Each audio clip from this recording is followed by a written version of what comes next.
Hello everyone, and welcome back to this second part of monitoring water quality of inland lakes using remote sensing. Today's session is going to be on Cyanobacteria Assessment Network, or CyAN, and we have our guest speakers today, Dr. Blake Schaeffer from US EPA and Dr. Bridget Seegers from NASA, with special guest Daniel Sobota from Oregon Department of Environmental Quality. In the first part, we described state-of-the-art high spatial and spectral resolution observations from Landsat 8, Sentinel-2, and Sentinel-3 satellites for water quality remote sensing. We described selected open-source in-situ measurements of water quality parameters, including those from USGS Water Dashboard and Lake Water Quality Portal. We briefly looked at National Harmonized Chlorophyll data and United Nations Environmental Protection GEMSTAT, and also we looked at Gloria data. We reviewed algorithm development requirements for remote sensing of water quality parameters, explored and downloaded Gloria in situ measurements of chlorophyll A concentration, total suspended sediments, and Secchi depth for Lake Erie. We searched and identified optical surface reflectance data from Landsat 8 and Sentinel-2 co-located with in-situ measurements for Lake Erie using Google Earth Engine. Before we start today's session on CyAN, here's a note about asking questions. Please put your questions in the question box and we will address them at the end of the webinar. Feel free to enter your questions as we go. We will try to get to all of the questions during the Q&A session after the webinar. The remainder of the questions will be answered in the QA document, which will be posted to the training website about a week after the training. So we start today's session on CyAN now, and for that we introduce our speakers. Dr. Blake Schaeffer is currently with the U.S. Environmental Protection Agency in Research Triangle Park, North Carolina. His research focus is on the applied use of satellite and sensor remote sensing technology to monitor water quality in coasts, estuaries, lakes, and reservoirs. His research niche is in the development of applications to meet end-user needs for water quality monitoring and assessment. Dr. Bridget Seegers is the NASA lead on CyAN project, with the goal to validate a cyanobacteria algorithm for U.S. inland waters. Although currently focused on freshwater, she is a research scientist in NASA's Ocean Ecology Lab. Her work focuses on harmful algal bloom or HABs that threaten wildlife, ecosystem, and human health. HABs are also an economic problem impacting drinking water, tourism, and recreational activities. Before coming to NASA, she researched HABs off the coast of California on the research cruises and with research robots called gliders. Dr. Seegers is passionate about outreach and education, and she loves being in and on the water as a surfer and sailor. So here we have Drs. Schaeffer and Seegers. Please take it away. This is the NASA ARSET training for monitoring water quality of inland lakes using remote sensing, part 2 on the Cyanobacteria Assessment Network. Hey, Blake. Happy summertime. These long, hot days of summer make me super excited to get out to the lake. Looking forward to doing some cannonballs, getting in a swim, tossing the dock lines, going out for a sail, finding a canoe or kayak, something to paddle, maybe dusting off the old wakeboard and doing some tricks. There's so many ways to enjoy the water. And we have a long weekend coming up. What about you? Any plans? Yeah, for sure. We're hoping to get some fishing in first thing in the morning before the crowds arrive. Otherwise, we intend to have a relaxing weekend. You know, the family, probably go for a hike, bring the dog at our local state park that surrounds a lake, and then we'll find a place to grill some burgers, maybe let the kids swim for a bit. Nice. Yeah, lakes are important to our everyday lives, even though we're not thinking about them all the time. People really love going to lakes, getting in or playing on the water, relaxing, enjoying the views.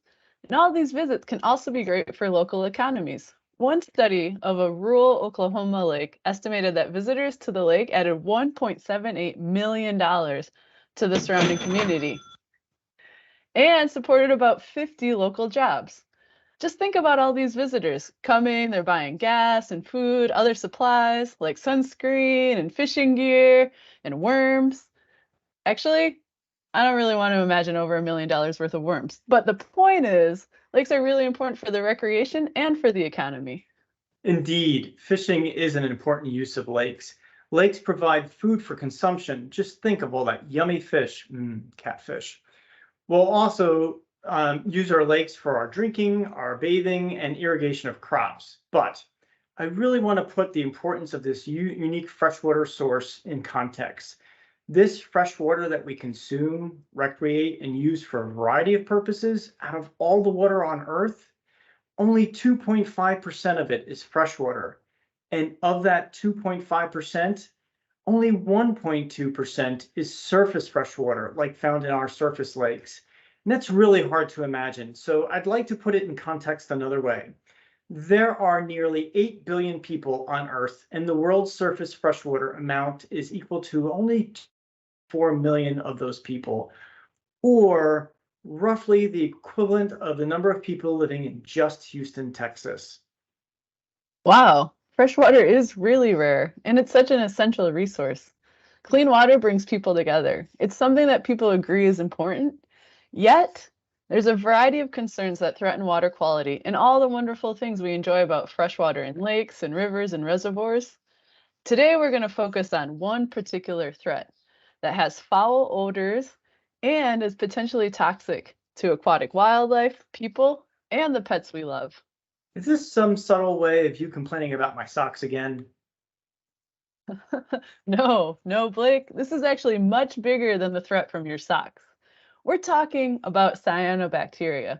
These microscopic organisms team up, and together they can create toxic conditions that turn the water greenish bluish and even can make a slimy, sludgy layer when it's really bad. It almost sounds like a comic book kind of swamp thing character.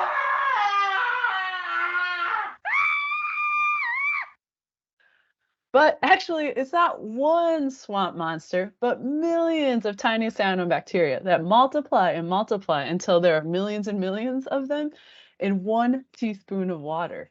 And that's what we're here to talk about today. But before we get into the details, welcome to the NASA ARSET training, Monitoring Water Quality of Inland Lakes Using Remote Sensing, Part 2 on the Cyanobacteria Assessment Network. I'm Blake Schaeffer, a research scientist at the U.S. Environmental Protection Agency. And I'm Bridget Seegers, a research scientist in NASA's Ocean Ecology Lab. Later, we'll be joined by our special guest, Daniel Sabota, from the Oregon Department of Environmental Quality. And today, we're going to be talking about cyanobacteria in U.S. lakes and how we can monitor them using satellite technology.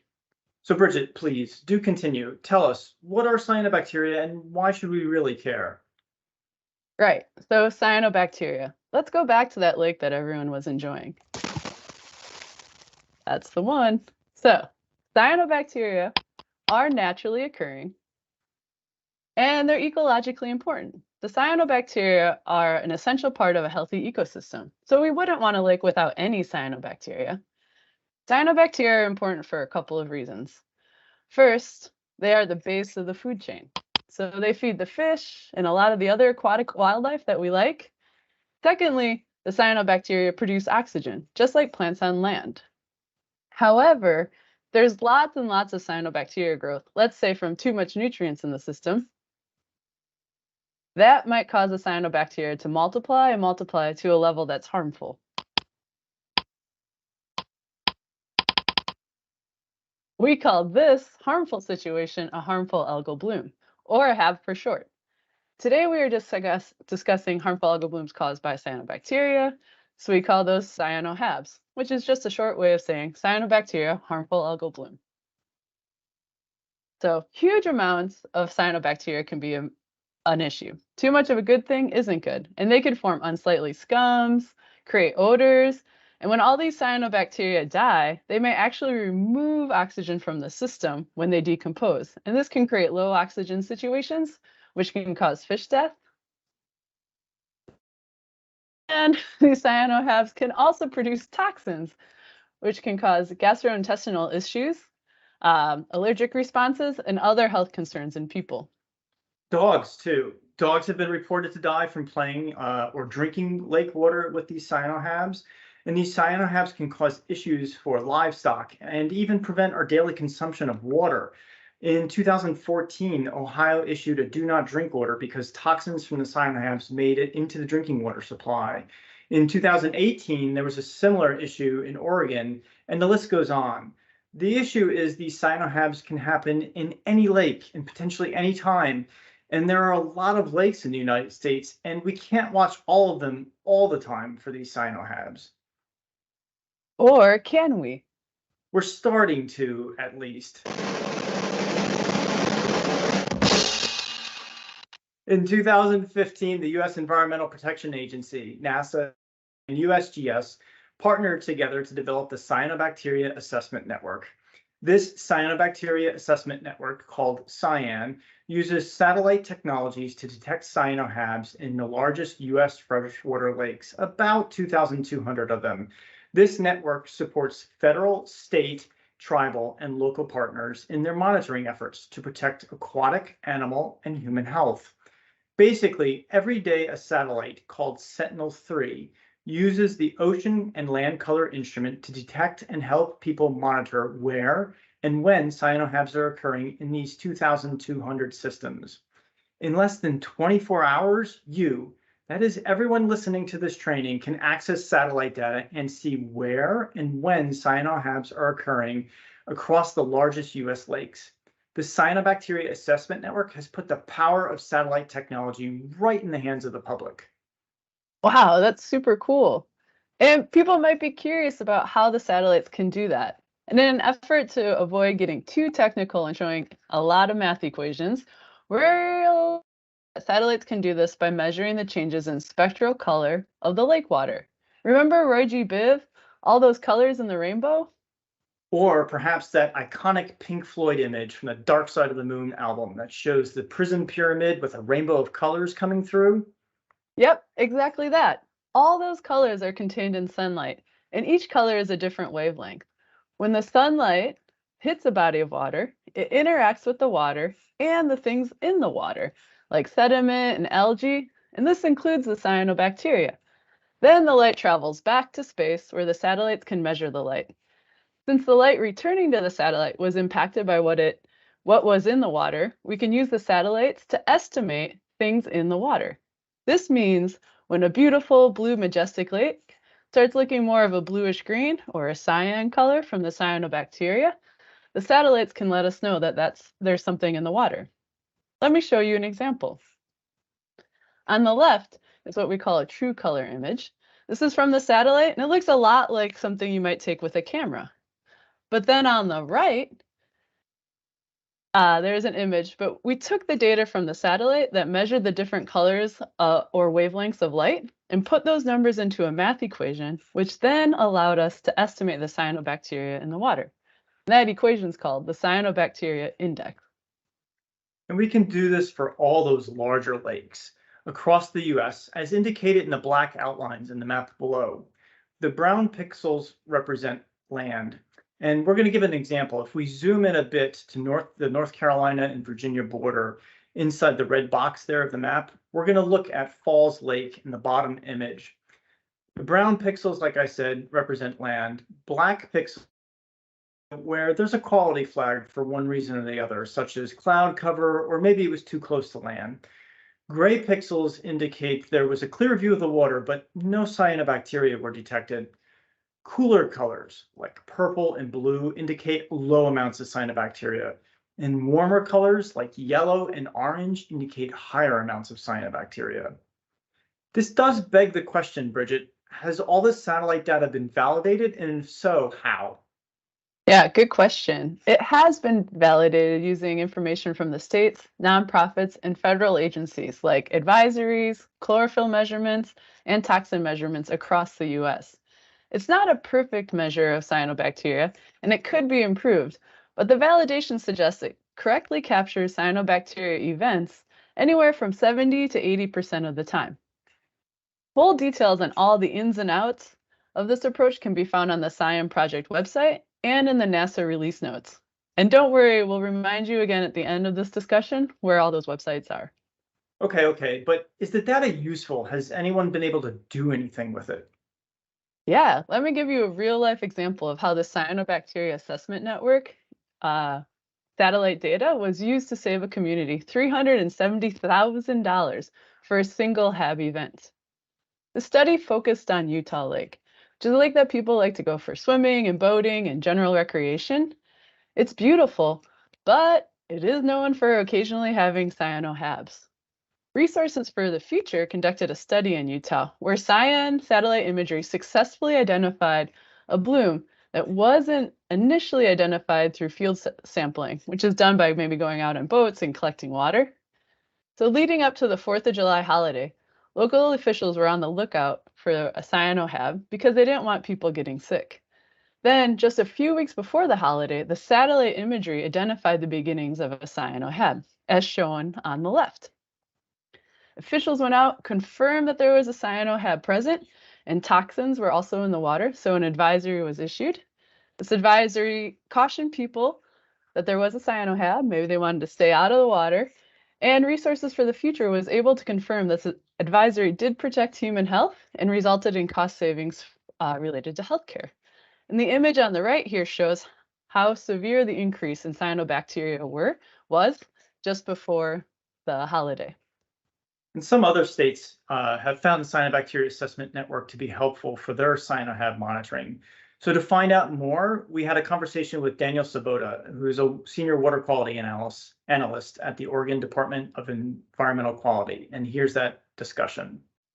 Dan, thanks so much for joining us and sharing your experience. So would you be willing to briefly explain how you're using the Cyanobacteria Assessment Network satellite information in your state of Oregon? Yeah, well, thanks, Blake and Bridget, for having me. Yeah, I'm excited to share our experience using the Cyanobacteria Assessment Network in Oregon. Oregon's been using satellite data from the project for the past 4 years to detect potentially harmful cyanobacteria blooms in large lakes and reservoirs across the state. We use this information to help guide field sampling by our staff and inform the Oregon Health Authority about potential blooms. We've actually developed a web application to distribute the satellite data to our staff and lake managers across the state on a weekly basis. And I want to acknowledge that my colleague Yuan Grun has really done the lion's share of work in developing and maintaining this Oregon-specific application. Oh, that's great. It's always fantastic to hear about people using the data. How has access to satellite technology changed things for your group? Well, the satellite technology has really been a game changer in how we can detect and respond to potential blooms in Oregon. Prior to its availability, the Department of Environmental Quality and the Oregon Health Authority relied on piecemeal information reported by lake managers and the public. Using the satellite data to help detect and monitor blooms has really improved coordination among state agencies, federal partners, and lake managers, and how we sample and respond to blooms.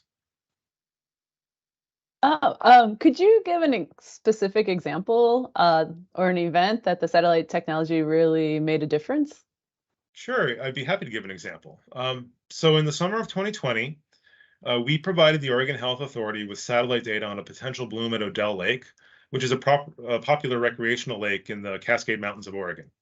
The Health Authority was able to issue a preemptive recreational use advisory based on the satellite imagery, and the Department of Environmental Quality was able to send field crews within a few days to sample the lake for cyanotoxins, which were confirmed to be above the state's health advisory levels.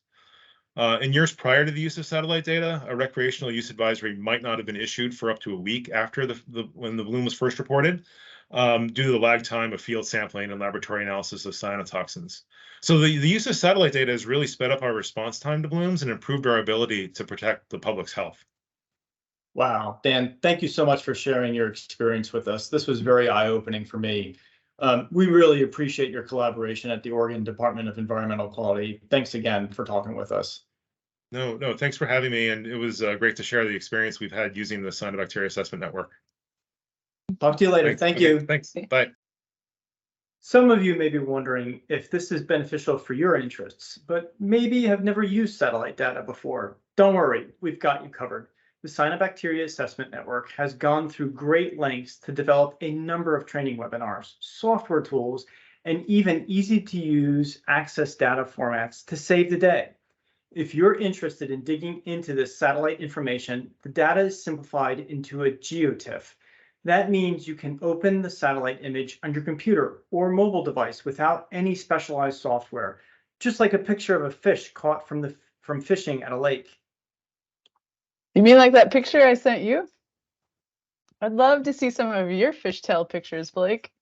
Anyway, all the images we're using in this webinar, like the GeoTIFFs shown here, are cut and pasted into the presentation, just like any other photos are into slides. Now, if you really want to get your hands dirty, we have different software and tools for data exploration. You can analyze the data using NASA's CDAS software, which is free and it runs on Macs, Windows, and Linux operating systems. Another option, if you're an ArcGIS or ArcPro user, is the free NOAA Toolbox plugin called RS Tools.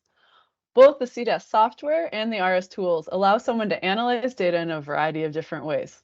We're not going to go into details here about these tools because we already have additional training videos available on the CyAN, NASA CyAN website. So here's a website. Information about the CyAN product and also the CyAN project itself. So we're going to do a quick exploration of this website and the resources that are available. So again, there's background information, tells you about the sensors, the years that we have data for, going back to 2002. There's some maps of the US and also of Alaska. That's where we provide the data for. If you continue to scroll down, you'll see the color bar, that true color imagery, along with the Cyanobacteria index imagery, and explains what those numbers mean. And then if you're looking at the files themselves, you're going to notice they have very long names. So we have a file naming convention, which is explained here. And then down at the bottom, there's important things like the release notes. So anytime we make a change to the product, we'll put that into the release notes. You can read any updates. Also tells you about the limitations of the product. And then we have the trainings and the tools. So there's a variety of different things available here. We actually have mobile app tutorials. We're going to tell you a little bit about that in a bit here in this training. Then we have CDAS training. So that's the free NASA software that you can use to interact with the satellite data. And then finally on this page, you'll see that there's also the RS tools. So if you're, again, into ArcGIS or ArcPro, you can use these tools here. All right, if you're going to be using those tools, you're going to want data. So you go back to the top and you can see there's a box called Data Access. You can go over there, click on that file search tool. It'll take you to the data page. And it's a pretty short journey to get to your data. So the first thing you want to do is click on some dates. When do you want your data from?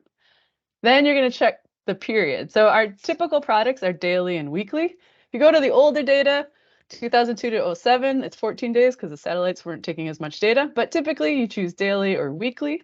So you can pick there. And then which product? So do you want the Cyanobacteria index, that estimate of cyanobacteria in the water, or the true color images? So we picked the Cyanobacteria index. Then there's different options for downloading the data. Maybe you just want a text file, so you can do a bulk download and things like that. That's what those options are about. And then you can click where you want the data for. So maybe you're only looking at one area. Maybe you want to look at the full US. Those options are available. Maybe you're exploring Alaska. Great news there. We got tiles for you too. So you get to pick what you're interested in. Click that. We're doing all the tiles, and then you just submit your query and it pops the files up. So you can get right into looking at those GeoTIFFs. If you've never used the data before or never gotten data before, they're going to make you sign in to a free account. It's really easy. It just helps NASA keep track of who's using the data. And then you can start all your own analysis. And that's on that CyAN page that NASA hosts. If you don't have time to dig through all the satellite files or run your own analysis, maybe you're driving around with a canoe on your car, or you just want to go jump in a lake. So you simply want to know the conditions of the lakes around you. There is an Android mobile app and a web-based app that simply allows you to drop a pin in one of those larger US lakes, select View Recent Imagery, and you can see the satellite detections of cyanobacteria. Here are some 3 simple steps to get you going. So step 1, you need to download the app. So you need to download the EPA CyAN app. Step 2, you find your lake of interest and you tap that location to drop a pin. And then step 3, you simply hit View Latest Image, and the app will show you the most recent satellite image. And that's it. Now we're looking at satellite data from yesterday. It's really cool. You literally have the power of satellite technology in your hands. So this is something you can do at home with an Android phone. Again, you install the app, you find a lake, you tap that location, and then you just click view the latest image, and boom, you're looking at the satellite data. Now the app does a lot more than that. You can look at time series, you can set different thresholds for low, medium, and high. You can compare different locations. We don't have time to go into all the details here, but there is a training for this app, which was on the website that I showed you just earlier. So a couple things you want to keep in mind when you're looking at the app. Only the largest lakes are going to show up. So you have to think about maybe like about 10 football fields wide. So all the bigger lakes. And the most frequent question we get is, why does the app sometimes not show the most recent data when you click on it? All right, so the app only shows data when there is a positive report for cyanobacteria. This is a way to save data usage, but if you still want to see the most recent image, you can still click View Latest Image, and you'll get the imagery from the app. If you don't have an Android, but you want to explore the data maybe on an iPhone, a tablet, or a laptop, we have something for you too. So take it away, Blake. Yep, we definitely have you covered. There is a web-based version of the app that has all the same functions of the mobile app and with a few additional bells and whistles. So let's take a look. So here's the main splash page of the web-based version of the app, and it's a little hard to orientate without streets and state lines. So we're going to click on the map view, and I'm going to do something different. Instead of tapping with a pin and putting in a pin, I actually know my coordinates of a specific lake that I'm looking at. So I'm going to enter my latitude and my longitude here for a lake right near us in North Carolina. Check the location. So here's where it drops a pin right in the coordinates in Jordan Lake.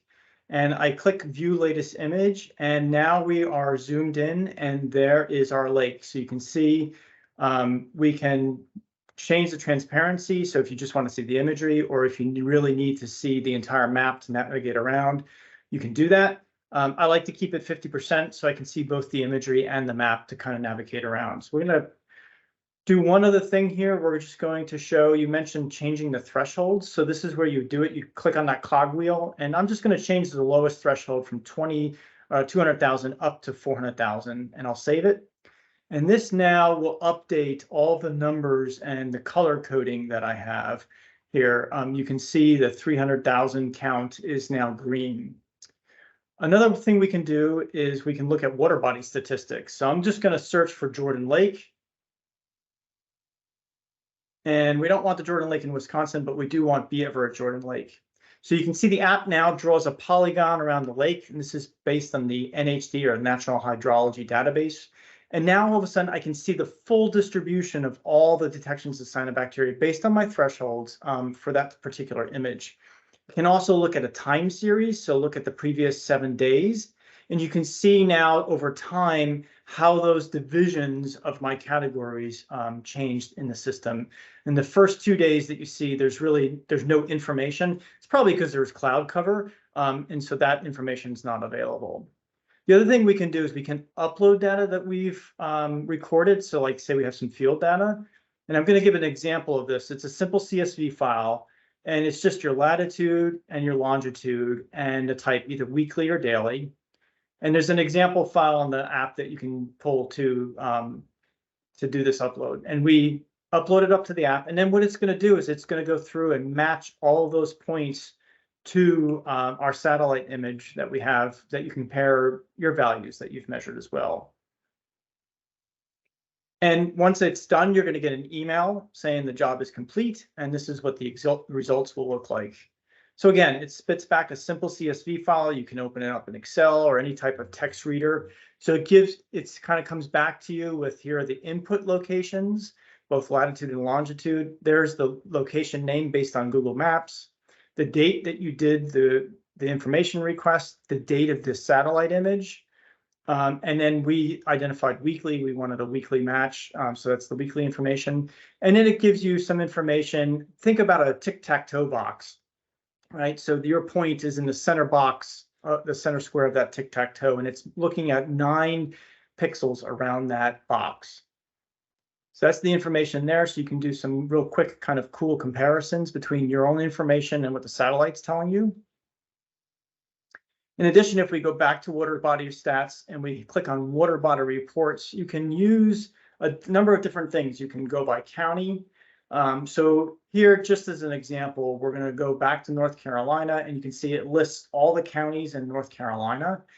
And for here, we're just as an example, we're going to pick out Chatham Lake. So let's see, where is Chatham Lake? Or not Chatham Lake, Chatham County. Oh, there we go, Chatham County. And we can select a date just for an example. I think we'll just pick the previous week as an example, and we can generate the report. So in order to save time here, I'm actually going to pull up another report. This report is not for county, but a specific water body. This will be Lake Okeechobee in Florida. So we're going to download this report. I'm just going to give you an example of what the app is able to do for you. So it generates an entire PDF of this report. And so here's some basic information, the legend information, again, the categories that you have selected, the low, medium, high. And in this demo that I pulled up, there's one lake, Lake Okeechobee. So it reports that information for that single lake. It gives you the spatial extent and the frequency of the detections of the blooms within that lake. It looks at the pixel distribution, both in a pie chart and a graph, and over time for the week. And also it reports it out in a tabular format. So if you wanted to do some of your own more in-depth analysis, you really could. So this app basically kind of does the homework for you. It's a really neat function.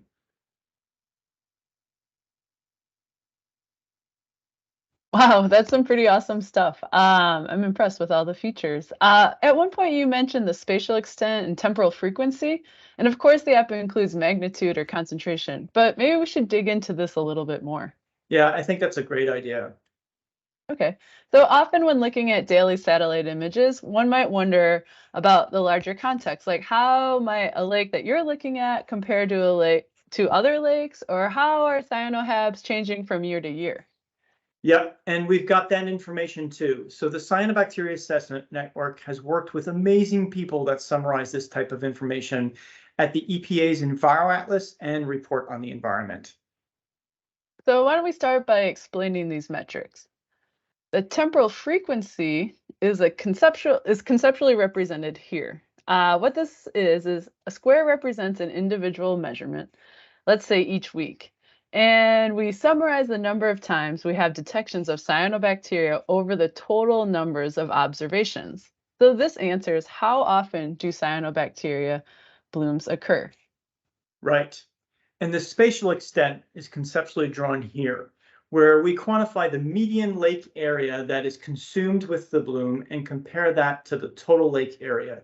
And this helps answer the question, how much area did these blooms consume?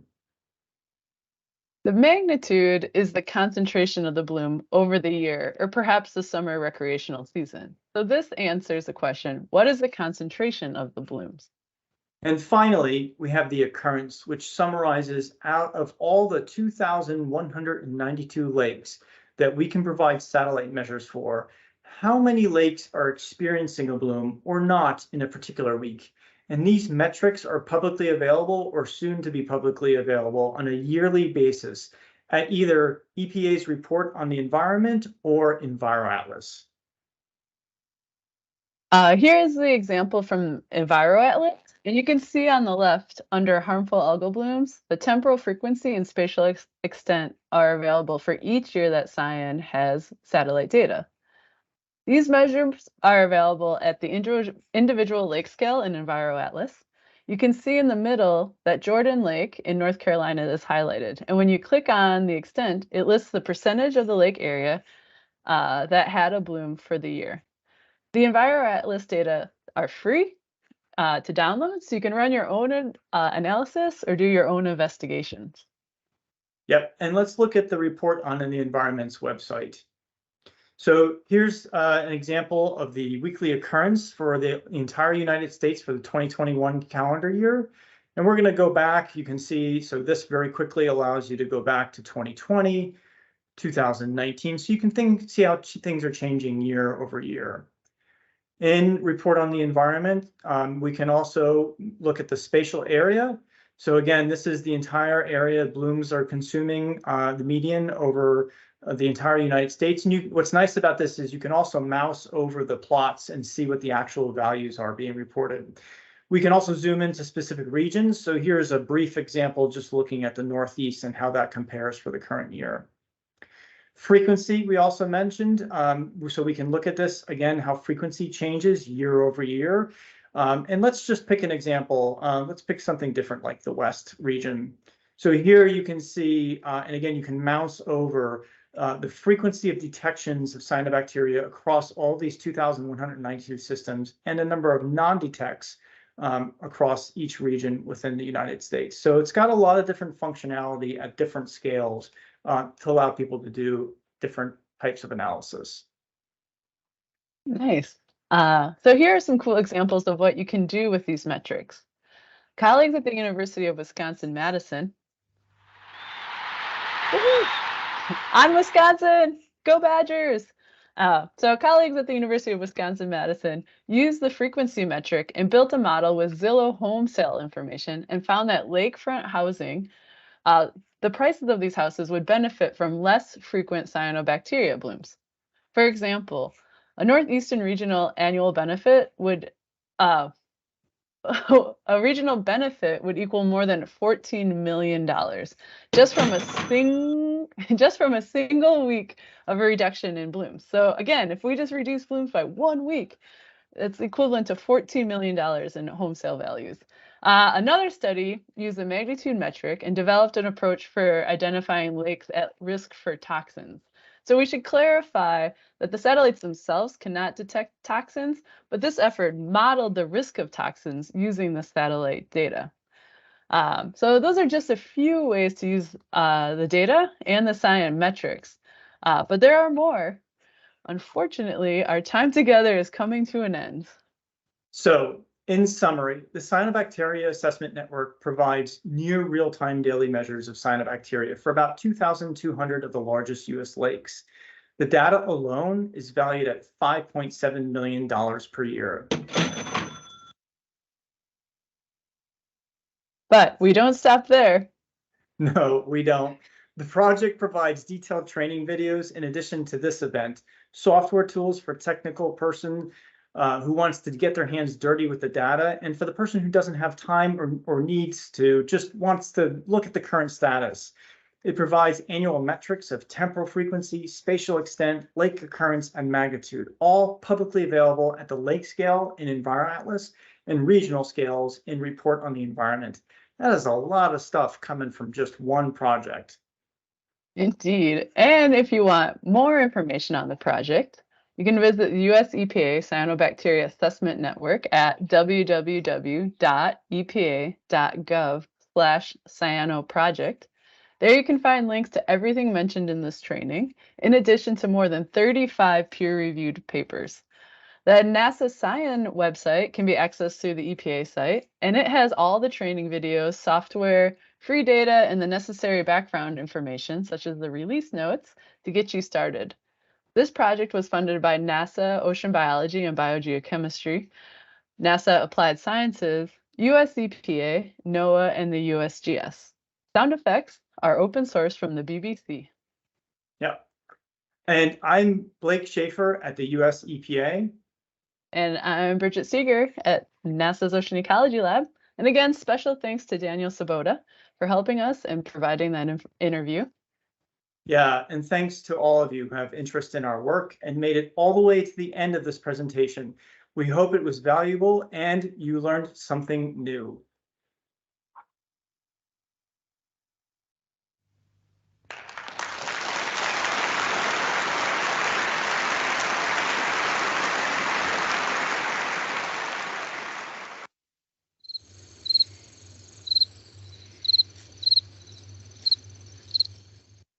Thank you so much for the wonderful presentation and very useful information about CyAN and its applications. We thank our speakers, Dr. Blake Schaeffer, Dr. Bridget Seegers, and our special guest, Dr. Daniel Sabota, for their time and information that they provided about CyAN.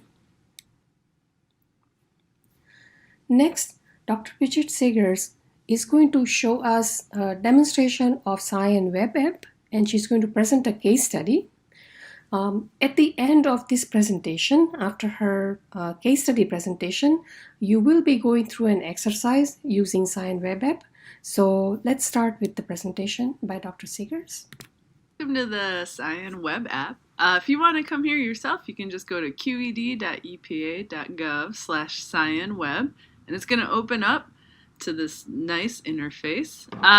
There's only data in the US, so you're going to want to stay in that area, stay focused, and you can notice I've been here before because you can see all my pins spread around. All right, so let's take a look at how this works. We're going to zoom into Wisconsin, where I've done a fair amount of work. You can see it's a satellite image right now. If you prefer street maps, you can do this. I've got a lot of pins.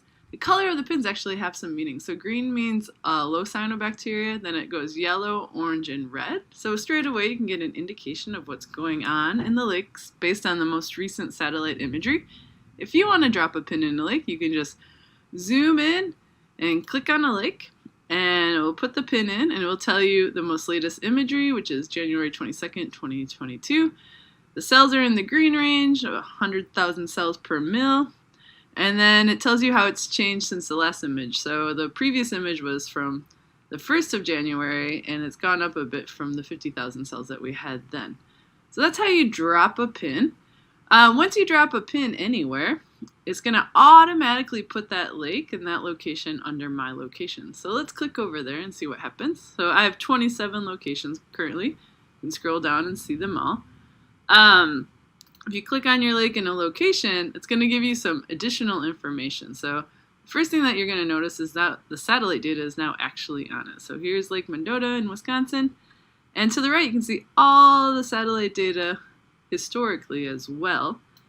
So this is January. There's not much going on in the system. Why don't we go back to August, and we can zoom in and you can see, yeah, there's plenty of lakes with cyanobacteria in that area. So anywhere you see rainbow colors, that's an indication of cyanobacteria. The gray means it's below detection level, and black means there's no data. So that's what things look like in August, and we can go back week to week and see how things have changed. This is the overview feature under my locations. There's also imagery. If you want to see all the imagery, you can get all the imagery there. And another cool thing is the charts. So you can see Lake Mendota, going back to 2019, has some patterns in their cyanobacteria, sometimes big blooms, a lot of background level. It's never really missing any counts or anything like that. But that's another great feature. You can take a look at how the lake has done over time. All right, so another thing you can do if you have your pins dropped around is you can actually click to compare locations. So let's pick Lake Koskinog, and then we can go back. Let's see, what's another interesting one? Lake Beulah, whatever. We'll select to compare. So as I click select to compare, they go up into this list of compare. And then once you have your list built, you hit compare locations. So there's a background stats about the most recent conditions. But here's a really cool thing, the blooming chart. So you can compare two lakes over time. So you can see Lake Koskinog, this light blue, has big blooms and then kind of low background levels and then some really big blooms of cyanobacteria versus Lake Beulah, which kind of has just a low level of cyanobacteria in the lake. So that's kind of neat to see. And then you can also compare their locations on the map. So this is all under the Compare tab. Notifications, I'll just tell you when there's new data available. Nothing's going on there now. And then the last thing you can do, which is a great feature, is put in coordinates. So if there's a sample location that you do a lot of work at, or maybe where there's a swimming beach, you can just put in the Latin long, and then the app will find those lakes and show you the imagery for those lakes. So that's a really brief overview of the CyAN web app. But you can see it's very user-friendly. You can find lakes that you're interested in. It will save those locations. You can come back time and time again and see how things are going. Thank you so much, Bridget. That was a great presentation, and we will be working with the web app very soon. So before we do that, just wanted to talk about what's coming up next session. So we in part 1 we already downloaded or at least identified data in Western Lake Erie region from Gloria, which is in situ measurements, and we also identified images from Landsat and Sentinel, Landsat 8 and Sentinel 2. So now in next session, we're going to use those data and we'll use Sentinel-2 because of its higher resolution and the in situ data, and we'll see how to develop algorithm to derive chlorophyll A concentration, total suspended sediments, and water clarity. So that's coming up. We'll also try and look at variability of water quality parameters over time. So that's coming up. And just a reminder about homework and certificates. Homework will be posted on 25th of July on the last day of this training. It will be accessible from ARSET web page, and the answers must be submitted via Google Forms, and the due date is August 8th. So there will be hands-on exercises like you had one in last session, and there will be one today. So you will be instructed to submit results of these exercises to a Google Drive folder. And certificate of completion can be obtained if you attend all 3 sessions live and complete the homework assignment by the deadline. The certificate will be awarded via email approximately 2 months after completion of this course. So now, before we go to our question and answer session, we're going to have some time to work on CyAN exercise, and you can download that from the meeting page, and it's also available from our ARSET website. So we'll have some free time for you to explore CyAN web app, and then we'll come back again and do the question and answers. Okay. Thank you. So we have Doctors Blake Schaeffer and Bridget Seegers online, and they will be answering all the questions. We've already received several questions, so we will go through them one by one. And Bridget and Blake, please unmute yourself and you can answer the questions. That would be great. So the first question is, can we see the cyanobacteria at coastline or wetlands?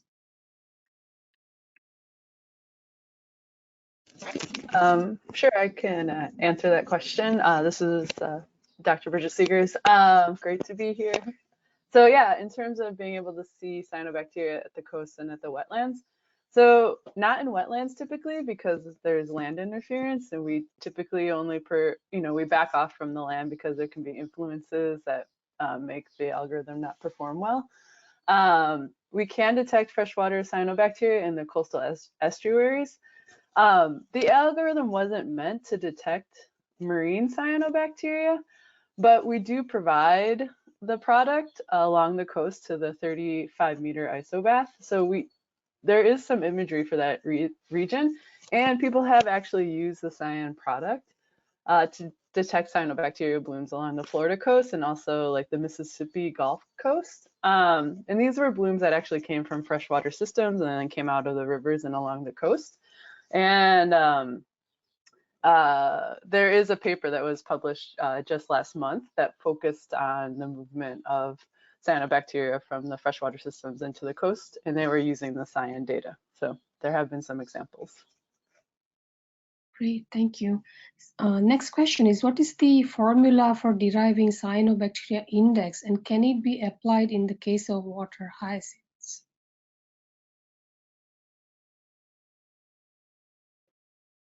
Okay, yeah, the cyanobacteria index is a published algorithm, so it is in a paper which you can go and read, and it focuses on it's based on chlorophyll and also on pigments that are unique to cyanobacteria. This algorithm is not for detecting water hyacinths, so I wouldn't suggest doing that. Okay. Question 3 is, are the distributed images regular geotiff or cloud optimized geotiff? These images are regular geotiffs. And question 4 is, I am based in Ghana, West Africa. Am I able to use the data for the CyAN app? You can still access the app and use the data, but the data on the app is only for the US, unfortunately. There is the source code for the app. It's publicly available. So if anyone wanted to put the resources in and develop the app for any specific region, that is possible, but it's not part of the app that we are providing. And in the chat, we put the link to the GitHub repository. So that's the code that would be necessary. And I just wanted to ask you, Bridget, that would access OLGI, would Sentinel-3 data be used or any other?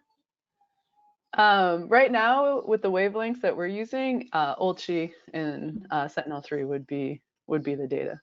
Great, thank you. Mhm. Question 6 is for CyAN. One of the examples showed exporting summary stats to a CSV file using a point and the surrounding 9 points. Is it possible to do a similar data summary retrieval for an entire lake?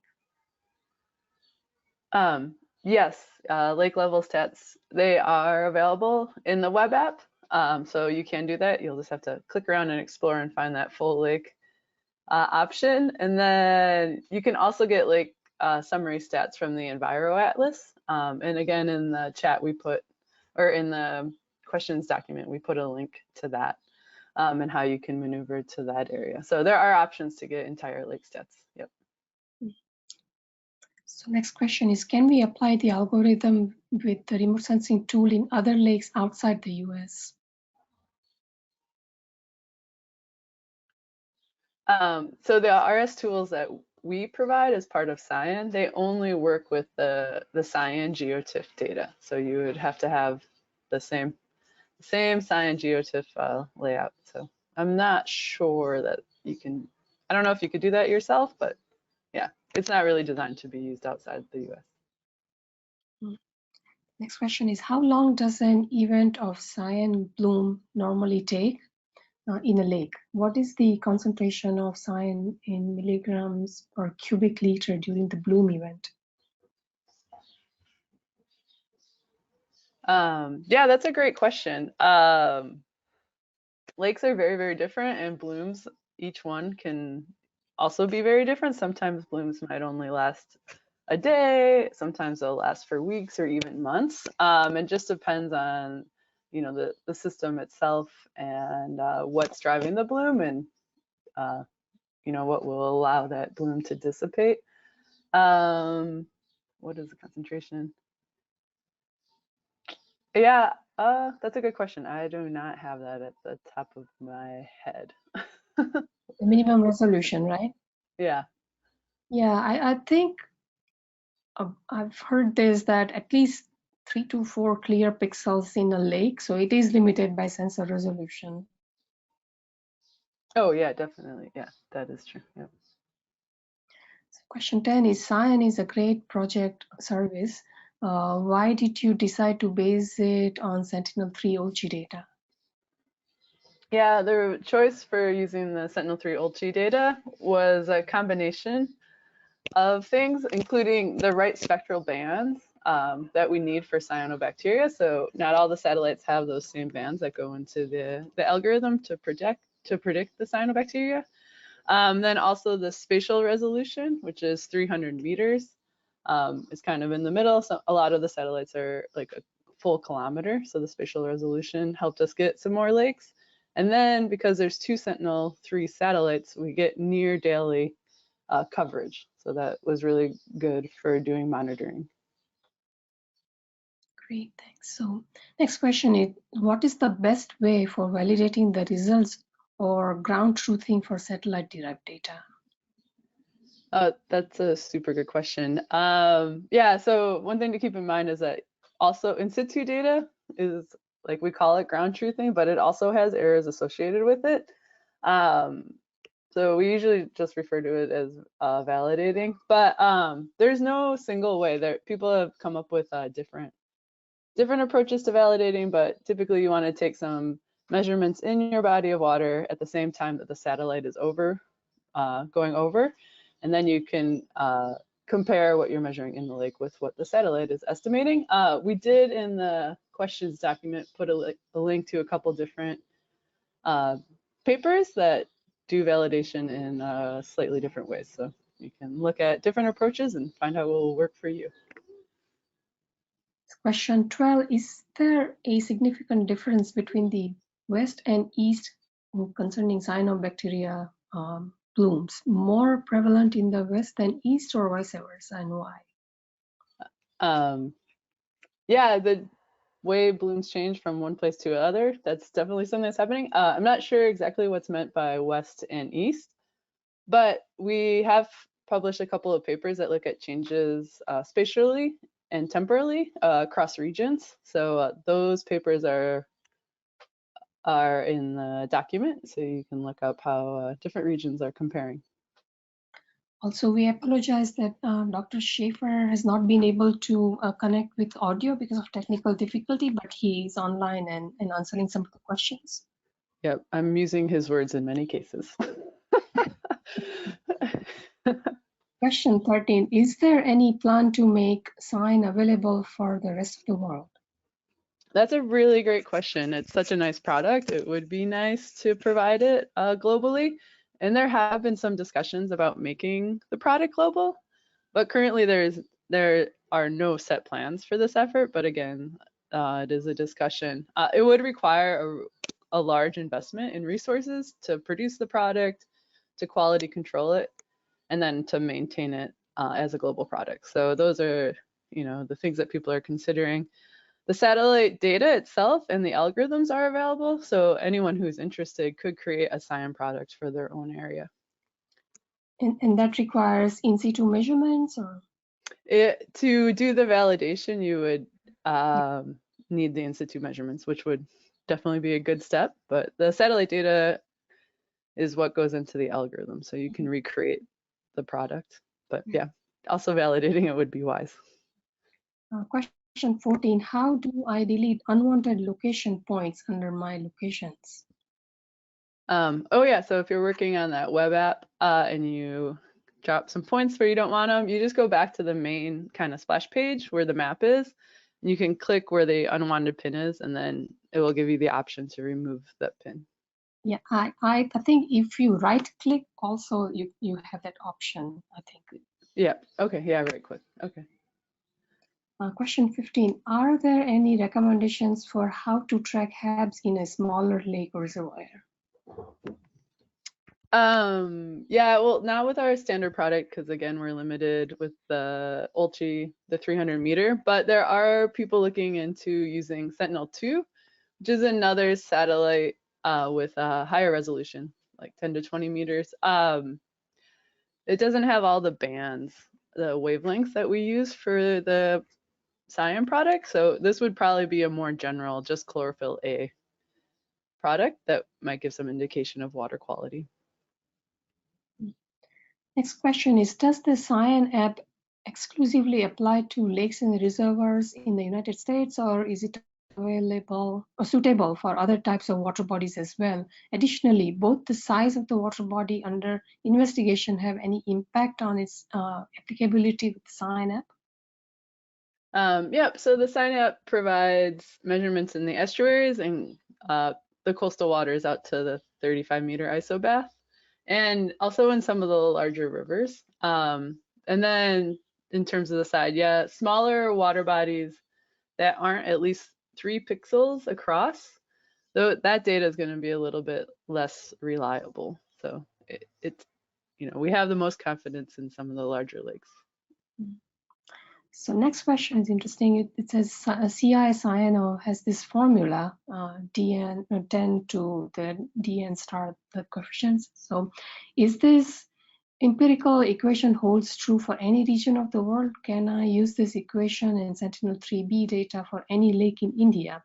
Also, the dn value of which of the 21 spectral bands of Sentinel-3AB to be used? Is there any need for radiometric correction? So that equation, the CI-cyano value from the digital numbers, that's just for the geotiffs, because the geotiffs use digital numbers. So you're just, back calculating to the CI-cyano value that came from the algorithm. So yeah, it should apply everywhere. If you wanted to create, CI-cyano value for lakes in India, for example, in theory, yeah, the CI-cyano algorithm itself, it's been validated across the US regions. So if you wanted to use it on a more global scale, lakes are a little bit tricky because they're very unique and they can each have their own like optical complexities, and that might impact the algorithm performance. So again, if you're going to apply it to a lake in India, you would also want to do some validation to understand how well the algorithm works in a certain region. The bands that we use for the equation are the Sentinel bands, 620 nanometers, 665, 681, and 709. So those are the 4 bands that go into the CI-cyano algorithm itself. Radiometric correction, we use top of row S, the top of atmosphere correction, because it's really tricky to do atmospheric correction inland, but people have different approaches. But again, I guess you'd want to see how well it's performing and go from there. So does it include Rayleigh correction or no correction at all? Just Rayleigh. Question 18, what is the need to define water-living reflectance differently from normal reflectance? Can some algorithm for retrieving water-living reflectance from sensor measured radiance values be shared for any generic sensor? I'm not sure. Yeah, this might be outside my area of expertise, unfortunately. We talked about this last week also, that we need water-living reflectance than just top of atmosphere, sometimes because it takes atmospheric effect out. But in this case, like Bridget mentioned, you can use top of atmosphere reflectance, and just do the Rayleigh correction, because doing like cloud or aerosol or other atmospheric correction might just introduce more error. So I guess that's the need, depending on what kind of signal you're looking at from surface, you may have to do correction. And that's what water-living reflectance is, just that you're removing what you see from atmosphere, right? Mm-hmm. Question 19, at what level of cells per milliliter does it become dangerous? I would recommend for that to look at, or we would recommend, the World Health Organization has recommendations. More recently, they have switched to using chlorophyll concentration from cell counts, but both are still available, I believe. So I would check out there to see the most recent updates. I know also in the US, at least, different states might have different guidances, for their own regions and what they consider, a concentration that they need to respond to. Next question is bathymetry known for all included lakes? If not, how do you account for possible bottom reflectance?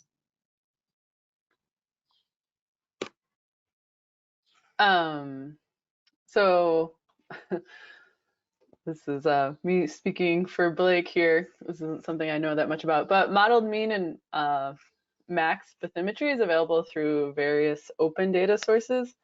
For the CyAN project, we typically remove pixels adjacent to land to avoid bottom reflectance. And we also apply a quality flag in the processing that limits impacts from bottom reflectance. So we've tried to do some quality control to control for it.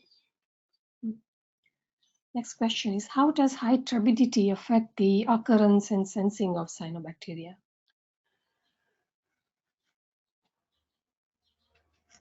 High turbidity. In terms of impacting the occurrence, I don't know, that could be tricky because turbidity might block out light, so maybe you wouldn't have blooms, but it also can be an indication of nutrients. So great question.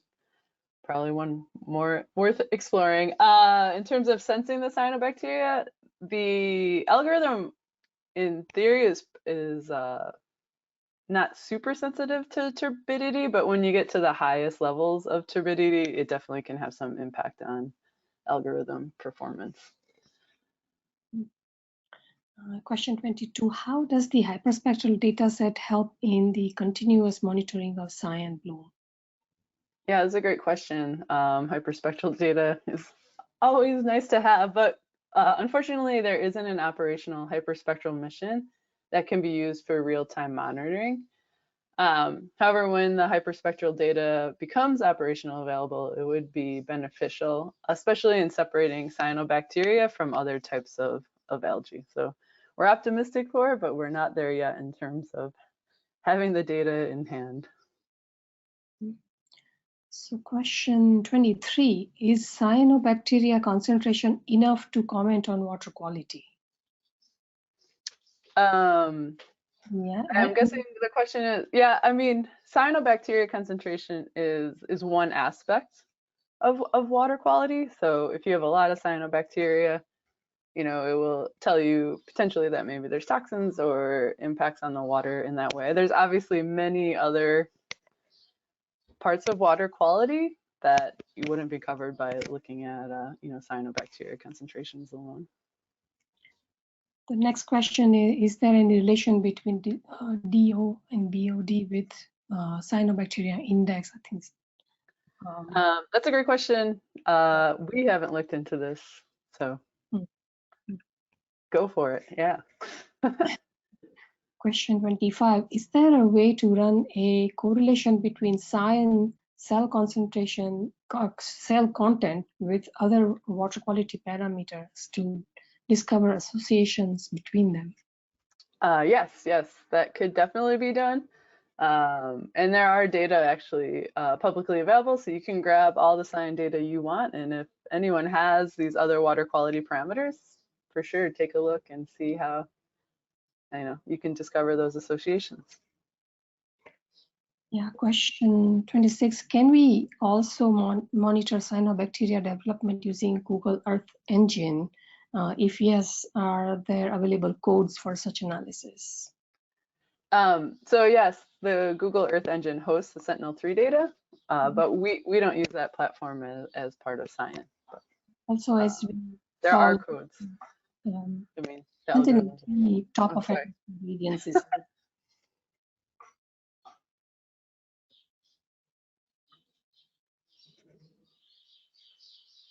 Bridget, sorry, I interrupted. You were saying something? Oh, no, just that the Google Earth Engine does host the Sentinel-3 data, but we don't use that platform. So. Question 27, how did you choose to use CI rather than MCI, which is max chlorophyll index, or any other indices? Oh, that's a good question. Yeah, the CI and the MCI, they're similar approaches. The MCI provides a measurement of chlorophyll, where our focus was on cyanobacteria and not just the chlorophyll. So we went with the cyanobacteria index. We are considering the MCI for the Sentinel-2 data.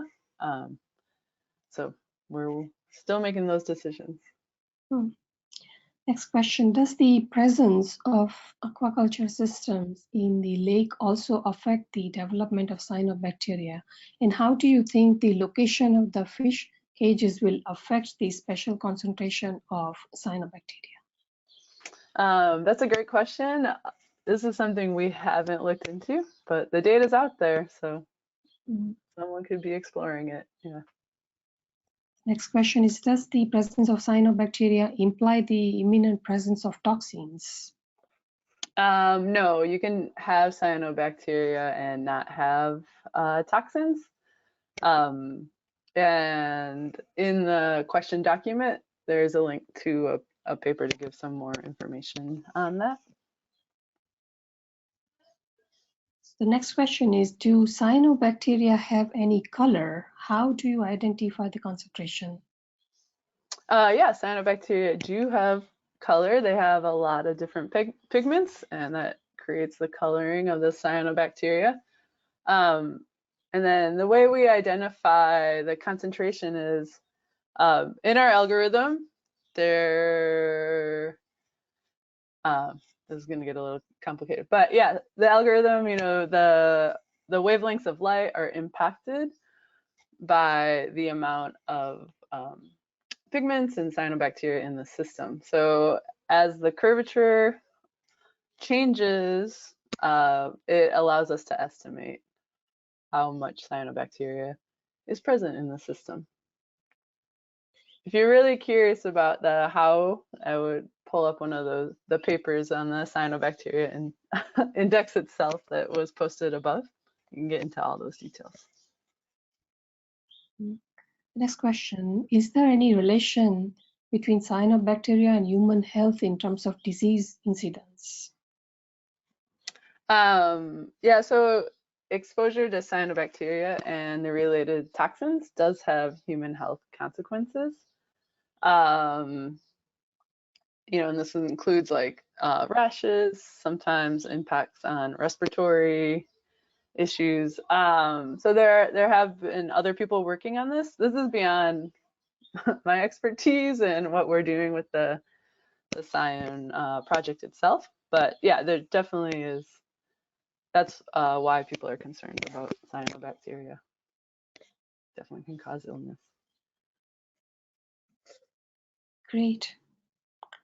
Thank you, Dr. Seegers, for answering all the questions, and also Dr. Schaeffer. We were typing in, and we really apologize that because of the technical difficulty, we could not use audio for you to answer the questions. So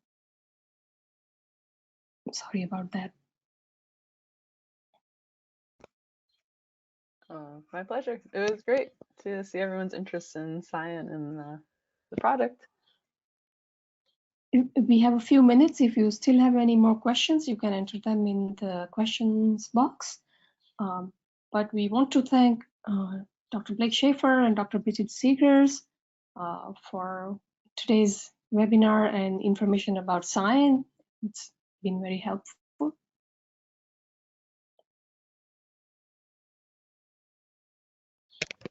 Yeah, thank you for having us.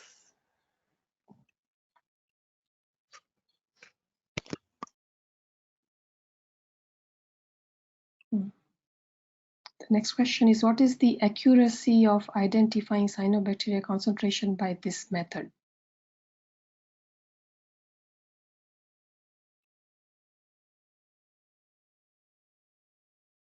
That's a fantastic question. Satellite data is like far from perfect, so there's definitely some uncertainty around the how much, like how accurate it is in terms of the exact concentration. Again, we have some papers that have been published. It depends on where you are on the scale. The estimations tend to be most confidence in like the mid-level, and then you know we have some sensitivity issues on the very low level, and sometimes the sensor can. It might also depend on which lake you are looking at, right? Like Yes. Yeah.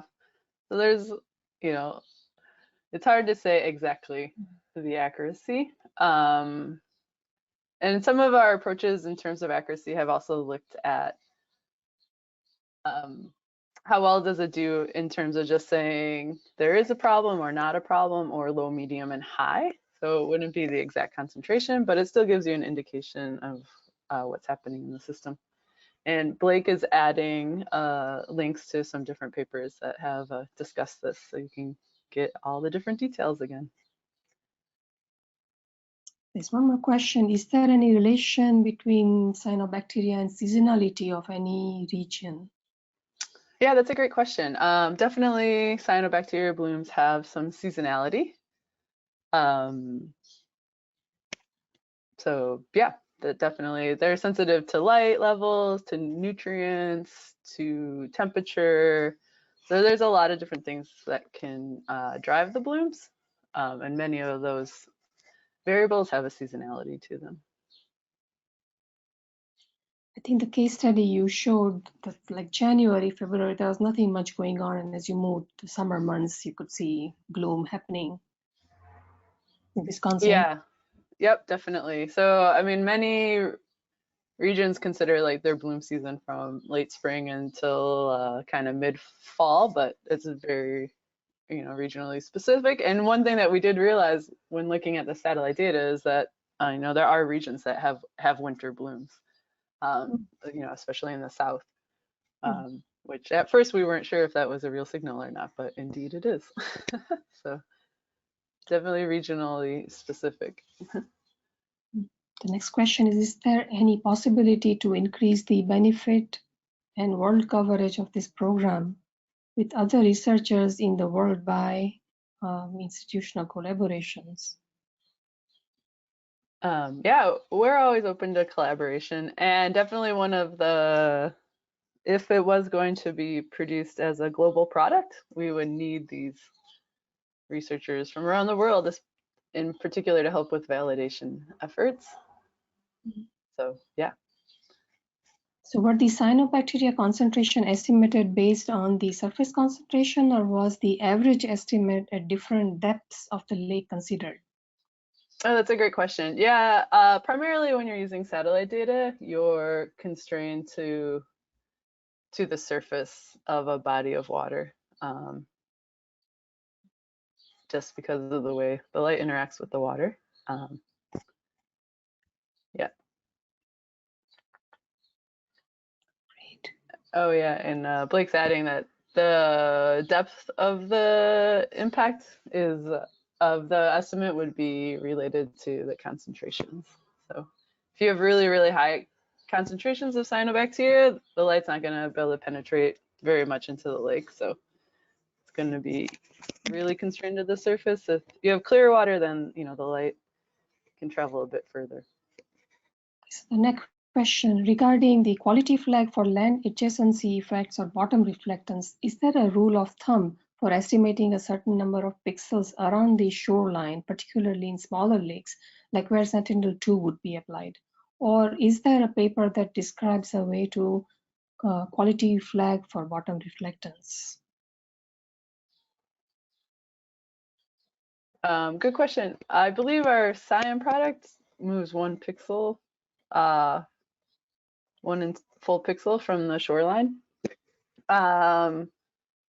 For the Sentinel-2, that's a good question. I do not know the answer if we'll be moving further from shore or not. And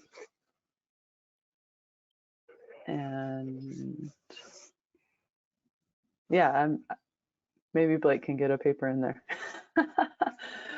But yeah, I'm not sure of a paper off the top of my head. Oh wait, yep, Blake just added a paper to the answer. So the next question is, what constitutes an inland lake for a coastal state? How far inland counts? I assume lake like Pontchartrain in Louisiana or Okeechobee in Florida will not work. Are they too brackish, shallow? What are the parameters? oh yeah, that's a great question. So for us, our inland is to coastal 35 meters in depth. So we do include Lake Pontchartrain and Lake Okeechobee. And both those lakes, the water quality managers in the area are actively using the CyAN product. So it does seem to be performing well in those lakes. So yeah, the data is there. Oh, great.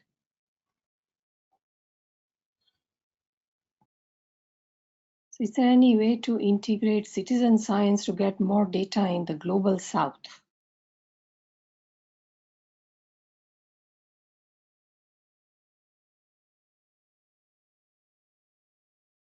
Yes, there would be, but we haven't done it. But citizen science, definitely, people are very close to these inland bodies of water, so can help with validation. But yeah, it's not anything that we've explored with the CyAN project yet.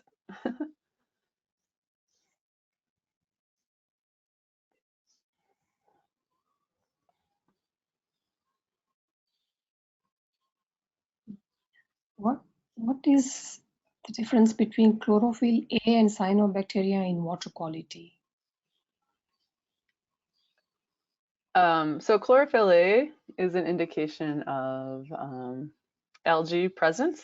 So it's chlorophyll is a pigment that's found in all the photosynthetic algae that might be found in a lake. Cyanobacteria,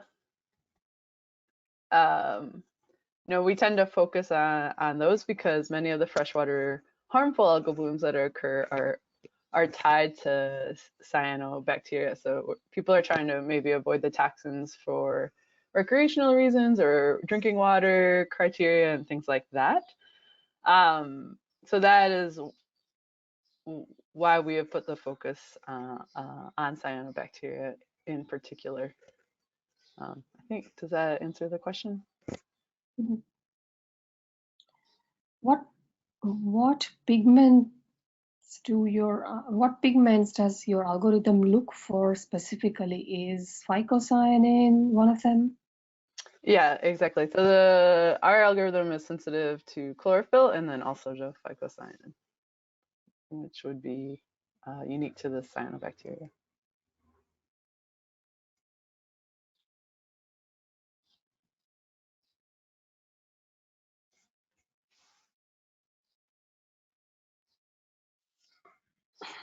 The question is, why are you concerned about cyanobacteria concentration? Is it that harmful?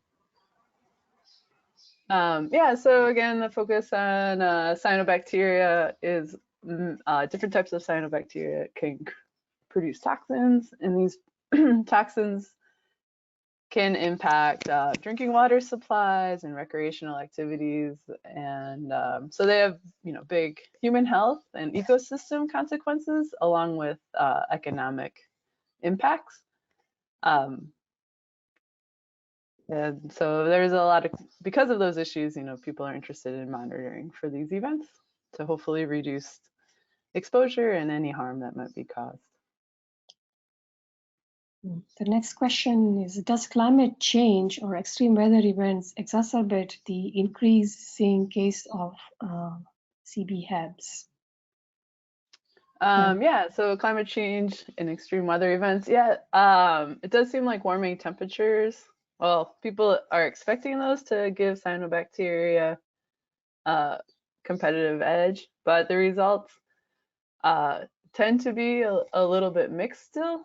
In terms of extreme weather events, definitely, rain events and pushing, a lot of times when there's big rain events, it moves nutrients into the system. And those have also been linked to cyanobacteria bloom events. So yeah, some of these extreme weathers can definitely change how a system's functioning and can have impacts on the HABs that we see. The next question is, since the estimated concentration were estimated from the surface values, does it imply that the result is underestimated? I read that the highest concentration of cyanobacteria may occur at depths ranging from 2 to 9 meters. Yeah, that's a great question. We are focused on the surface, but again, this is going to depend on the system. So different lakes are going to have, different types of blooms, and some lakes are going to have mixing, or so yeah, it's just going to be a little bit system dependent. Another thing to keep in mind, the satellite only passes once a day around midday, and that timing of the overpass also might impact the type of measurements or different aspects of the blooms that we're seeing.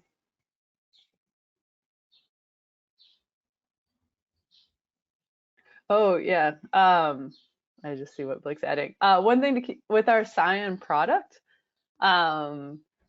we use a maximum detection because it's a monitoring product. So if you look at like our 7-day product, that pixel value is going to be the maximum value for the past 7 days to help ensure that we're not, or to at least do a better job in terms of not underestimating the bloom problem. The next question is, if someone were to use drone multispectral imagery to perform a similar remote sensing analysis on water quality, what type of corrections would be necessary? Oh yeah, that's a really great question. I mean, if you had some imagery and data, you could put those numbers into the algorithm and get a value. In terms of what corrections would be necessary, yeah, I do not know. But it'd be fun to explore if someone had that data and the validation data to go with it from the lake itself. What about carbon budget and carbon accounting for cyanobacteria activity? Yeah, that's a great question. The impact of lakes on like global carbon budgets is an active debate, but this is something that we haven't looked into. Next question, what kind of cloud mask or haze correction does CyAN use? How have the recent forest fires and wildfire smoke affected the availability of the product? It's a really great question. There's a lot of discussion right now about wildfire smoke. The smoke does cause a loss of detection, so we do lose some data, similar to what the clouds do. There are quality flags that look for smoke, so we eliminate that data that we think might be impacted. Do you give all lakes the same rating threshold, like low, medium, high, or do you have to customize it for different types of lakes? How about quantifying the cell counts from CI? Yeah, those are really great questions. We provide the CI value or the CI cyano value itself. So with our product, we don't put lakes into the low, medium, high categories, but an end user could do that. So if you know what value seems to be of concern, you can create those relationships. The same thing with cell counts from CI. You can take that value if you have your cell counts, create that relationship and create that estimate. But we provide the CI cyano value itself. We have done some work turning CI cyano into a chlorophyll value. So there is an example of that, and we have a paper on that. But cell counts are a little trickier. Yeah, the next question was addressed before about the accuracy of cyanobacteria concentration in the US lakes. Well, we thank once again to our speakers for their time, all the information and question and answer session answers that they provided for all the questions. So thank you, Dr. Bridget Seegers and Dr. Schaeffer. Our pleasure. Yeah, great to be here.